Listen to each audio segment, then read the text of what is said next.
Hello, good morning मैत्रिणींनो, कशा आहात? मस्त ना?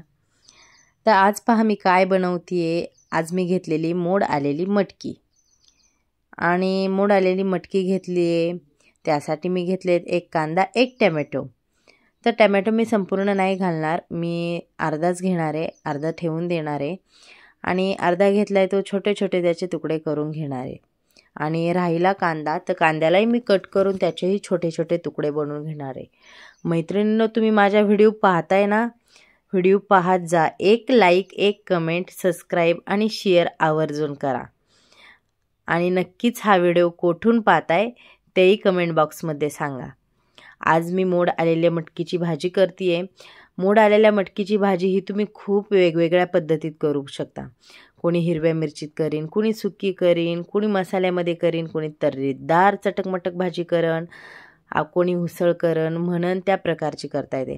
तर मी आज कशी करणार आहे, तर मी एक टॅमॅटो आणि कांदा हे कापून घेतले. त्याच्यानंतर मी मिक्सरचं भांडं घेतलं, त्याच्यात थोडंसं ओलं खोबरं, लसूण आणि थोडेसे शेंगदाणे, जास्त नाही पण थोडेसे, एक 7-8-10 दाणे आणि कोथिंबीर, असं मी घेणार आहे सगळं. मग हे मी छान असं मिक्सरला फिरून घेणार आहे. मी जास्त नाही करीत, मोजून 3 ते 4 माणसांची भाजी, 4 माणसांची भाजी करते आहे. तर कढई घेतली, कढईमध्ये तेल टाकलं, तेलामध्ये मी घालणार आहे कढीपत्ता आणि कांदा. कढीपत्ता आणि कांदा मी छान असा परतून घेणार आहे आणि हे दोन्ही परतले की त्यामध्ये मी घालणार आहे टोमॅटो. हे दोन्ही आपल्याला, कांदा जास्त मोठा नाही घेतला कारण की भाजी जास्त नाही करायचं. तुम्हाला जेवढी भाजी करायची त्यानुसार तुम्ही कांदे घालू शकता. कांद्याने तुमच्या भाजीला चव येते, त्यामुळे तुम्हाला जर भाजीचं प्रमाण जास्त असेल तर साहजिक आहे कांदा तुम्ही जास्त घेऊ शकता, टोमॅटोही जास्त घेऊ शकता. माझ्या भाजीचं प्रमाण थोडंसं कमी होतं म्हणून मी थोडं थोडं घेतलं. मग जिरं घातलं, हळद घातली, आवडीचे मसाले घातले, जे काही तुम्हाला आवडतात ते घालू शकता तुम्ही.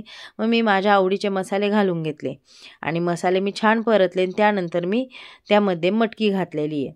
मटकी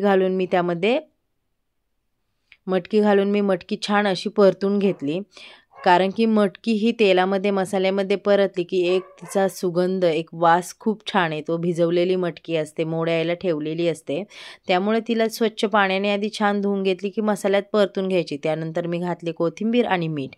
मग जे काही आपण वाटण वाटलेलं होतं, ओलं खोबरं आणि थोडेसे शेंगदाणे, एकदम थोडंसंच वाटलं होतं, जास्त शेंगदाणे घालायचे नाही आहे, कारण की जास्त शेंगदाण्याने जास्त असं चांगलं नाही लागत, त्यामुळे मी जास्त नाही घातलेले, थोडंसं खोबरं आणि शेंगदाणे घातलेत आणि मस्त अशी भाजी मी करून घेतली.